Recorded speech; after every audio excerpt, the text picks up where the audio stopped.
Selamat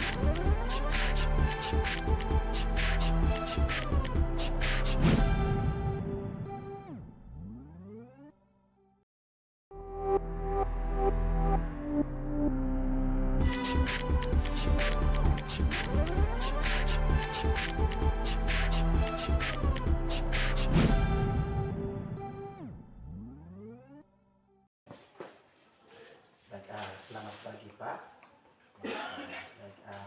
Mohon maaf kesempatan pagi ini saya minta atau mengambil waktu Pak. Pada kesempatan pagi hari ini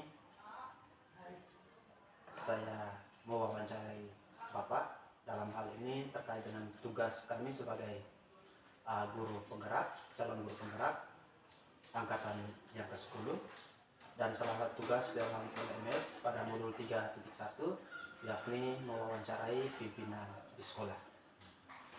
Dalam hal ini modul yang kami pelajari terkait dengan pengambilan keputusan berbasis nilai-nilai kebajikan sebagai pimpinan, sehingga di dalam sebuah lembaga pendidikan yang selama ini Bapak pimpin, pasti ada suatu permasalahan, dilema etika ataupun bujukan moral, itu pasti ada. Sebagai pimpinan pasti otomatis kita mengambil keputusan, dan keputusan itu otomatis bahwa keputusan yang diambil bijak untuk semua orang. Sehingga sekali lagi kesempatan pada pagi hari ini saya minta kesediaan Bapak untuk bisa saya wawancarai. Oke, baik Bapak. Ada beberapa pertanyaan terkait dengan wawancara kita pada pagi hari ini. Dalam bentuk pertanyaan, yakni yang pertama, kira-kira selama ini bagaimana Bapak dapat mengidentifikasi kasus-kasus yang merupakan dilema etika atau bujukan moral?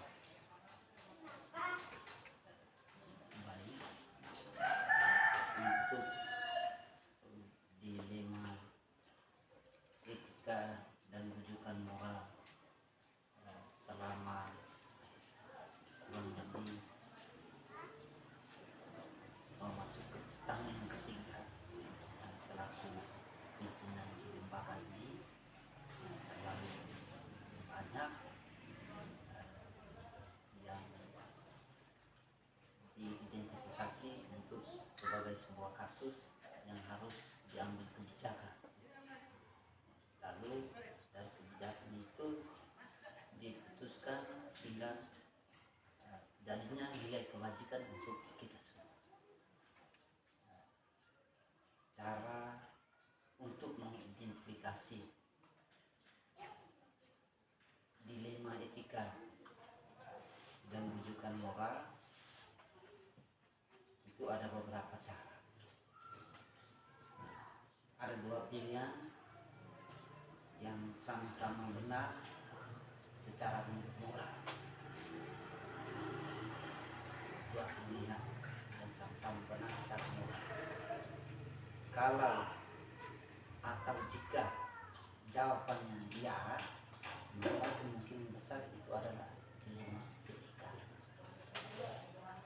Lalu yang kedua,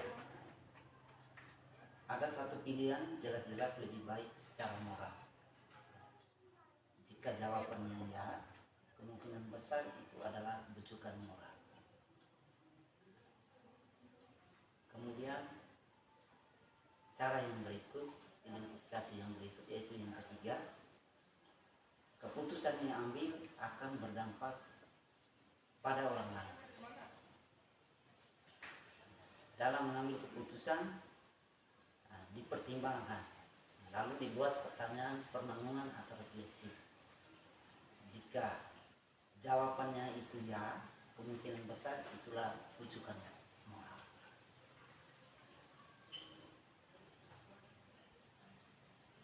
Kemudian yang berikut, nilai-nilai moral yang bertentangan dan terlibat langsung dalam situasi yang dialami. Ketika kalau dibuat pertanyaan dan dijawab ya, maka itu bisa menjadi indikasi dilema etika. Kira-kira itu yang bisa saya menjawab kurang dan lebih bisa diwawancarai pada kesempatan berikut. Baik, terima kasih Bapak. Di sini terima kasih banyak karena Bapak bisa membedakan antara dilema etika dan juga kira-kira bujukan moral itu seperti apa. Dan ketika keputusan diambil itu harus dimusyawarahkan secara bersama. Oke, baik, terima kasih Bapak. Kita lanjut ke pertanyaan yang kedua, yakni kira-kira selama ini bagaimana Bapak menjalankan pengambilan keputusan di sekolah yang Bapak pimpin sekarang, terutama untuk kasus-kasus di mana ada dua kepentingan yang sama-sama benar atau sama-sama mengandung nilai kebajikan. Nah, baik, jadi setidak-tidaknya sebelum mengambil keputusan pasti ada langkah-langkah yang harus dilalui untuk mengambil sebuah keputusan, sehingga itu terkesan bahwa keputusan yang diambil itu tidak merugikan pihak tertentu. Jadi pengambilan keputusan itu dilalui ada beberapa tahapan atau langkah. Yang pertama, tentu harus adanya identifikasi semua fakta yang relevan. Hal-hal nyata apa saja yang terjadi, kalau kasusnya diceritakan seperti ini, maka kita harus cari tahu apa betul atau tidak. Kemudian kita juga harus, seorang pimpinan dia harus bagaimana nilai-nilai moral yang terlibat dalam kasus tersebut. Kemudian dari identifikasi tersebut kita juga harus mempertimbangkan semua pilihan yang ada. Dalam hal itu nanti mengambil keputusan, oh yang diputuskan ini harus dipertimbangkan secara baik dan secara matang. Setelah pertimbangkan, dilalui tahapan yang berikut, langkah yang berikut, yaitu evaluasi konsekuensi dari setiap pilihan. Kemudian bisa dilakukan konsultasi dengan orang lain yang dapat dipercaya, meskipun memangku jabatan sebagai seorang kepala. Kemudian mungkin langkah yang berikut itu, keputusan yang ambil itu harus dapat dipertanggungjawabkan dan harus bersedia untuk menerima konsekuensinya.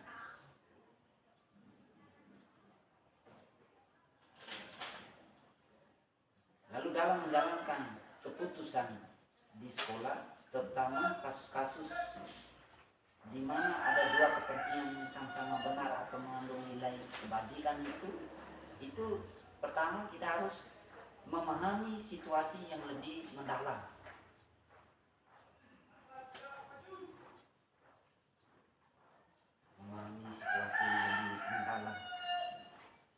Dalam memahami situasi yang mendalam ini, nilai-nilai yang bertentangan itu apa saja? Kita harus pahami dengan jelas nilai-nilai apa yang berbentur dalam situasi tersebut. Misalnya antara keadilan dan persahabatan.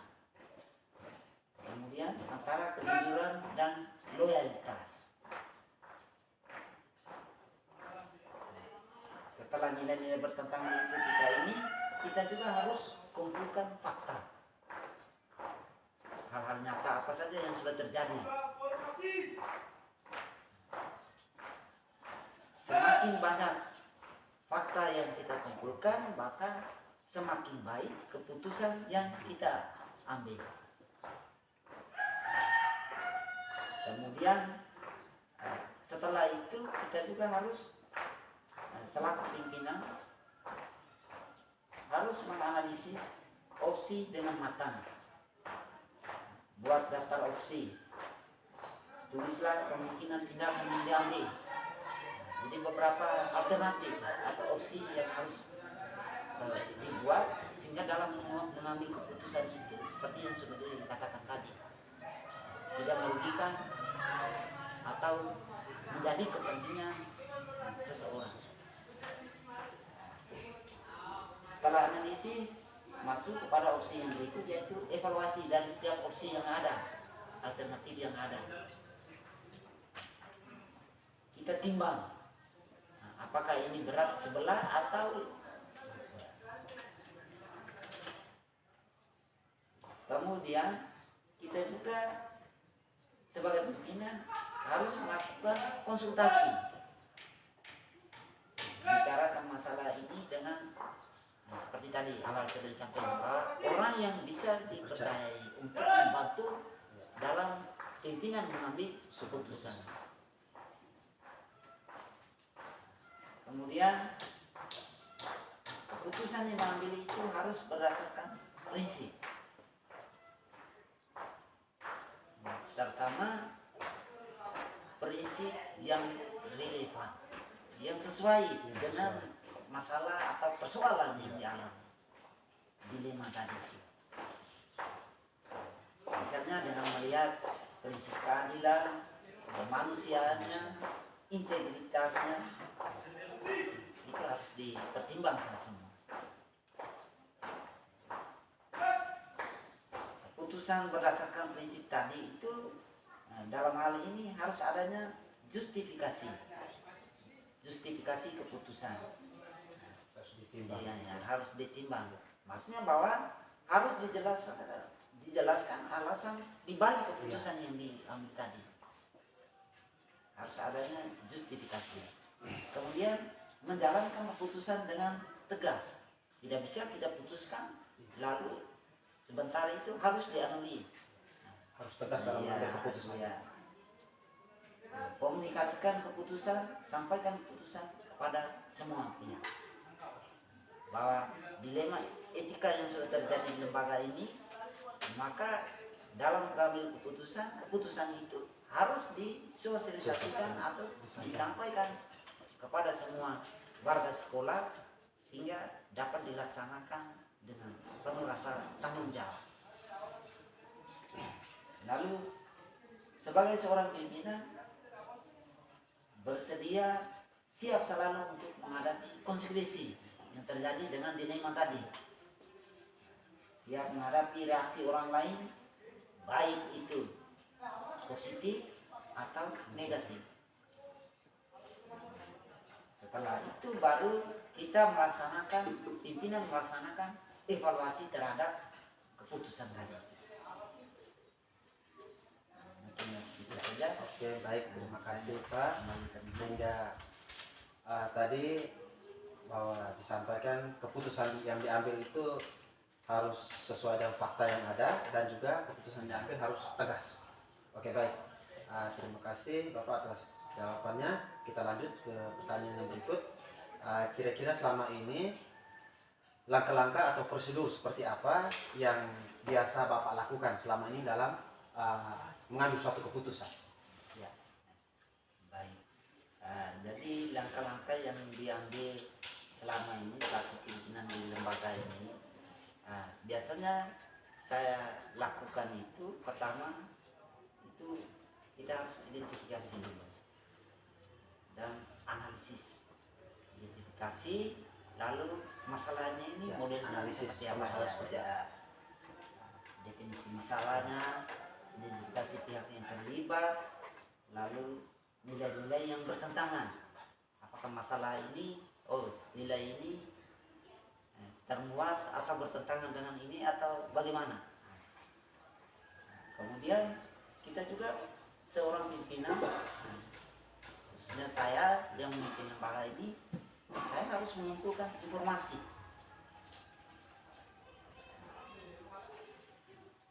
Dalam mengumpulkan informasi ini harus berdasarkan fakta yang objektif. Kemudian persepsi subjektif.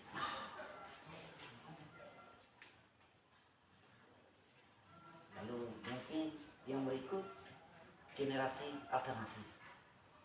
Dalam hal ini mencari berbagai opsi atau solusi yang mungkin akan diambil keputusan. Kemudian kita juga mengevaluasi opsi, menilai kelebihan dan kekurangan daripada alternatif opsi yang kita putuskan. Kemudian kita juga harus konsultasi dengan pihak terkait melalui diskusi dan mencari nasihat atau bimbingan dampingan. Nah, kemudian yang terakhir mungkin kita ambil keputusan. Kita pertimbangkan konsekuensinya. Seperti tadi, berdampak negatif atau positif. Lalu pilih opsi terbaik, justifikasi keputusan. Kemudian kita juga harus mengimplementasikannya.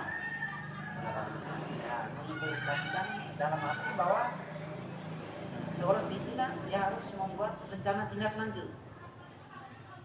Tindak lanjutnya apa? Kalau masalah persoalan ini sudah diputuskan, maka nanti itu seperti apa? Kemudian berkomunikasi dengan keputusan yang diambil. Lalu yang terakhir mungkin evaluasi, monitor hasil dan evaluasi kembali. Baik, terima kasih Bapak. Ya, itu langkah-langkah yang selama ini Bapak ambil sebagai seorang pimpinan, di mana harus berkonsultasi, berkolaborasi dengan semua stakeholder yang ada dalam mengambil suatu keputusan. Baik Bapak, kita lanjut ke pertanyaan yang berikut. Ini terkait dengan hal-hal apa saja yang selama ini Bapak anggap efektif dalam pengambilan keputusan pada kasus-kasus dilema etika.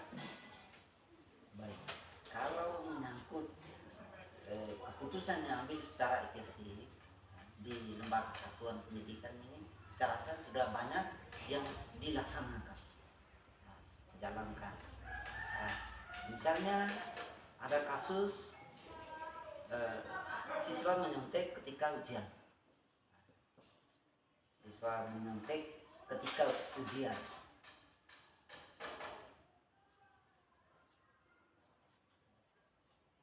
Seorang siswa diminta oleh temannya untuk menyontek soal ujian. Dalam kasus ini pasti ada dilema etika yang terjadi. Menjadi pertanyaan, kasus ini bisa diselesaikan menyontek pada saat ujian. Apakah harus digali persoalannya? Nah, siswa yang satu ini datang melapor, Pak, ini orang pada saat ujian dia menyontek. Tidak dengan serta-merta selaku pimpinan mengambil keputusan bahwa oh anak ini karakternya begini. Karena di situ tertanam nilai kejujuran.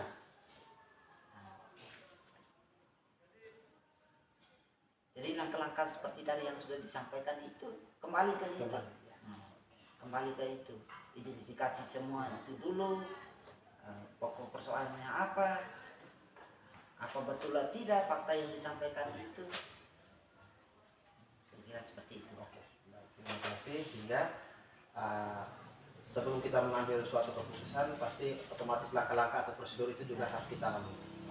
Baik, terima kasih. Sekarang kita lanjut ke pertanyaan berikut.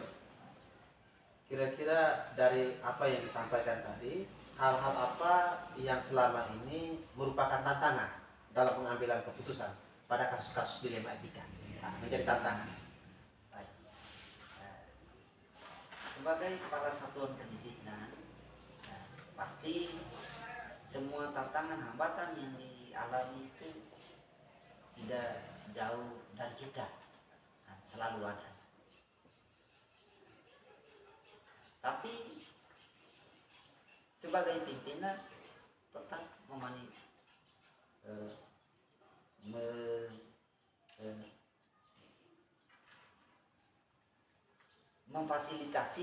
tetap memfasilitasi supaya terjadinya kasus dilema etika antara baik dan sama-sama baik tadi itu tetap dilaksanakan dari waktu ke waktu, karena tidak dengan serta-merta langsung bahwa hari ini ada persoalan lalu diselesaikan hari itu. Pasti berjalannya waktu akan ditelusuri terus. Ditelusuri terus sampai ada perubahan perilaku atau karakter dengan dilema etika tadi. Mungkin jawaban. Terima kasih Pak. Kita lanjut. Kurang lebih masih ada 2-3 pertanyaan. Jadi baik Bapak, pertanyaan yang selanjutnya, apakah Bapak memiliki sebuah tata cara ataupun jadwal tertentu dalam sebuah penyelesaian di kasus dilema etika?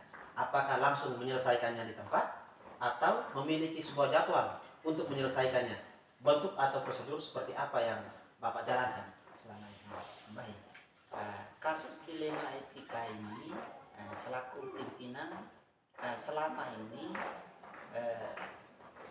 jadwal yang disediakan itu tidak ada. Ketika terjadinya kasus, maka secara spontanitas, lalu saya juga merujuk dari langkah-langkah tadi, mencari tahu fakta etikanya, modelnya seperti apa, identifikasinya, persoalannya yang bagaimana, lalu saya lakukan pendampingan, pembinaan, dan mengambil sebuah keputusan untuk tidak berpihak kepada seseorang.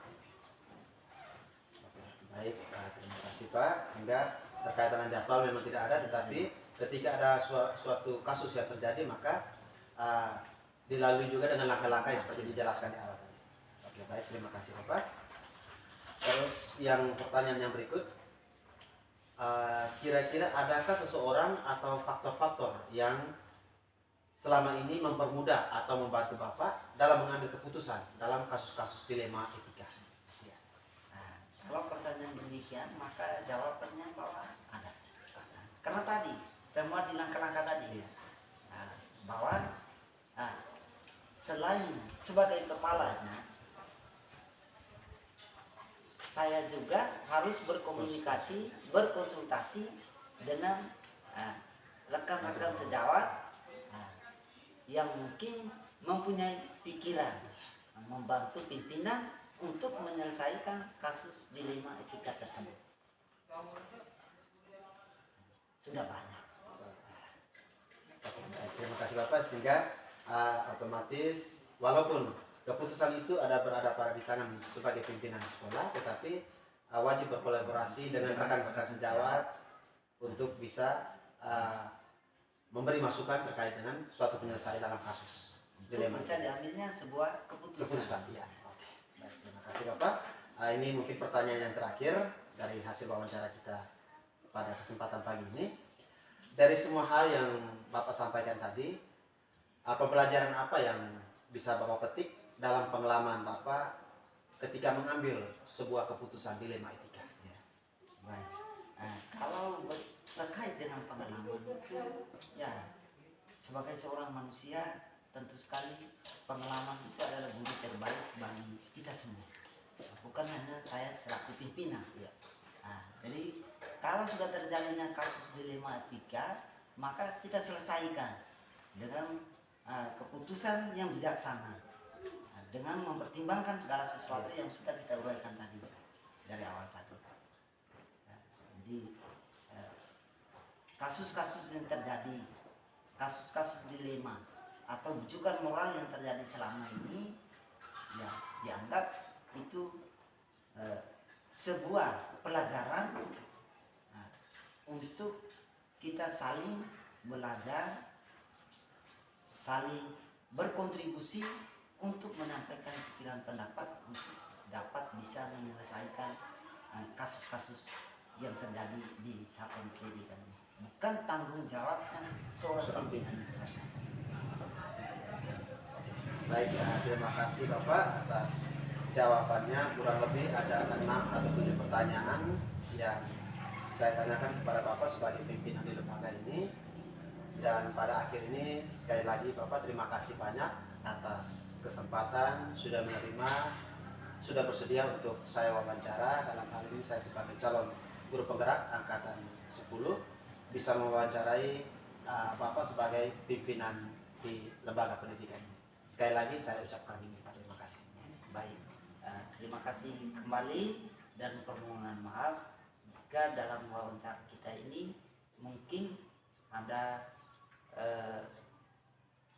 jawaban yang kurang berkenan, tetapi seperti itu selaku pimpinan lembaga ini dapat memberikan jawaban-jawaban sesuai pertanyaan wawancara yang disampaikan oleh calon guru penggerak. Sekali lagi terima kasih dan mohon maaf. Sekian dan terima kasih. Ya, oke Pak, terima kasih banyak.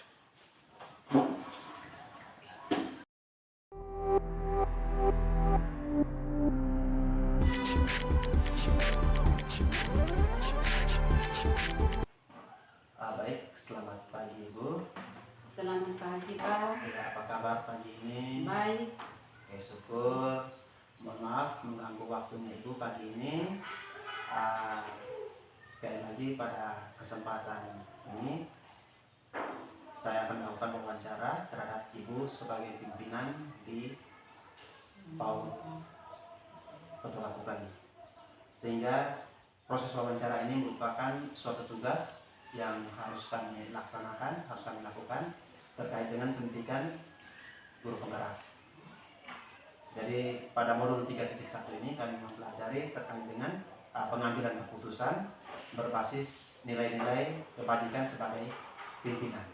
Sehingga kami sebagai calon guru penggerak wajib melakukan wawancara terhadap kepala sekolah di lingkungan sekitar, kurang lebih ada 2 kepala sekolah. Jadi ada beberapa pertanyaan yang sebentar yang saya ajukan terhadap Ibu sebagai pimpinan di lembaga ini. Ini terkait dengan suatu kasus ataupun suatu persoalan yang dihadapi di lembaga ini, di mana sebagai pimpinan pasti mengambil suatu keputusan, ada juga pasti ada terdapat dilema etika dan juga ada terdapat bujukan moral di dalam. Sehingga sebagai pimpinan bagaimana sikap bijak dalam mengambil suatu keputusan. Baik, mungkin langsung saja Ibu pada pertanyaan yang pertama. Selama ini bagaimana Ibu dapat mengidentifikasi kasus-kasus yang merupakan dilema etika atau bujukan moral? Baik. Saya akan menjawab pertanyaan dari Pak yang pertama. Untuk mengidentifikasi kasus dilema etika atau bujukan moral, yang pertama, dilema etika berhubungan dengan pertentangan 2 nilai kebaikan dalam sebuah kasus. Sedangkan bujukan moral biasanya berhubungan dengan pelanggaran pidana di dalamnya. Oke, baik Ibu, terima kasih atas jawaban untuk nomor 1. Sekarang kita lanjut pada pertanyaan yang berikut, yakni selama ini bagaimana Ibu menjalankan pengambilan keputusan di sekolah Ibu, terutama untuk kasus-kasus di mana ada 2 kepentingan yang sama-sama benar atau sama-sama mengandung nilai kebajikan. Baik. Dalam mengambil keputusan, terutama untuk kasus-kasus dilema etika, contoh saja saya ambil dari dilema etika salah seorang siswa yang setiap hari Senin ketika datang ke sekolah tidak memakai sepatu ke sekolah. Itu merupakan satu pelanggaran etika. Tapi jangan mengambil tindakan dulu. Kita lebih dulu prosedurnya dan kita survei dulu apakah anak tersebut berasal dari keluarga tidak mampu. Kalau saya biasanya mempertimbangkan rasa peduli terhadap anak dan tentunya bisa dipertanggungjawabkan. Oke, baik Ibu, terima kasih sekali lagi. Sekarang kita lanjut ke pertanyaan yang ketiga. Kira-kira langkah-langkah atau prosedur seperti apa yang biasa Ibu lakukan selama ini dari contoh kasus yang tadi Ibu sampaikan? Baik. Jadi ketika ada kasus tertentu, hal pertama yang dilakukan adalah melihat prosedurnya. Contoh seperti kasus tadi, apakah dia berasal dari keluarga tidak mampu atau keluarga yang mampu? Kalau sudah ditemukan, maka panggil anak tersebut untuk diberikan arahan dan tujuannya untuk kebaikan si siswa tersebut. Baik, jadi itu merupakan langkah-langkah ataupun prosedur yang selama ini Ibu lakukan sebagai pimpinan, sehingga tidak langsung satu kali tetapi melalui prosedur. Iya. Oke, baik. Terima kasih. Baik, selanjutnya untuk pertanyaan yang berikut, kira-kira hal-hal apa saja yang selama ini Ibu anggap efektif dalam pengambilan keputusan pada kasus-kasus dilema etika? Jadi baik.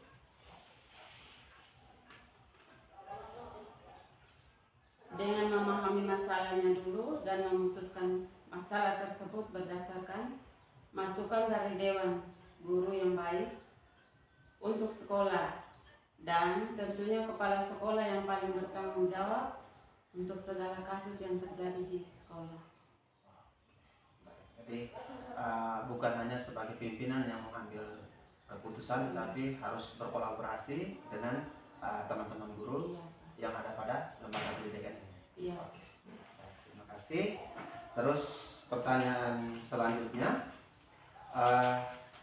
kira-kira hal-hal apa saja yang selama ini merupakan tantangan dalam pengambilan keputusan pada kasus-kasus dilema etika? Tantangan yang biasanya terjadi yaitu kemampuan pemimpin dalam menyikapi permasalahan. Apakah dilema etika atau bujukan moral? Kemudian bila sudah ditentukan, kita harus memberikan arahan terhadap murid tersebut dengan memperhatikan prinsip kepentingan dari murid. Intinya bahwa berpihak pada murid. Iya. Oke, baik. Kita lanjut. Yang berikut, kira-kira apakah Ibu memiliki sebuah tata kala ataupun jadwal tertentu dalam sebuah penyelesaian kasus dilema etika? Apakah Ibu langsung menyelesaikannya di tempat atau memiliki sebuah jadwal untuk menyelesaikan?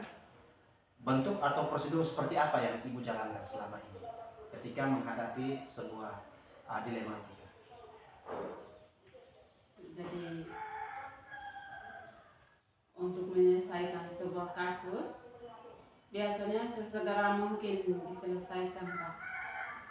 Namun bila kasusnya tidak begitu penting, bisa saja dijadwalkan pada hari-hari tertentu.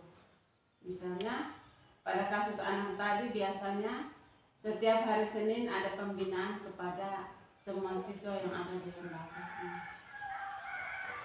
Sehingga tidak ada jadwal. Iya. Sehingga kita melihat kasusnya dulu seperti apa, kalau memang pada saat mau diselesaikan ya diselesaikan begitu. Iya.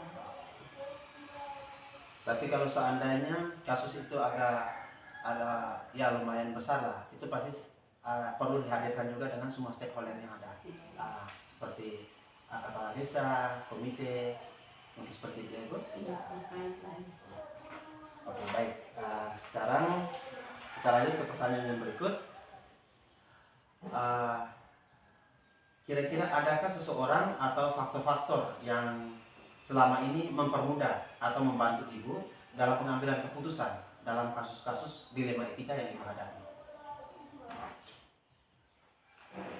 Biasanya saya juga mendiskusikan hal-hal tersebut dengan dewan guru dan juga tokoh-tokoh yang terkait dengan lembaga agar dalam mengambil sebuah keputusan bisa lebih efektif. Oke, baik. Sehingga terima kasih jawaban Ibu.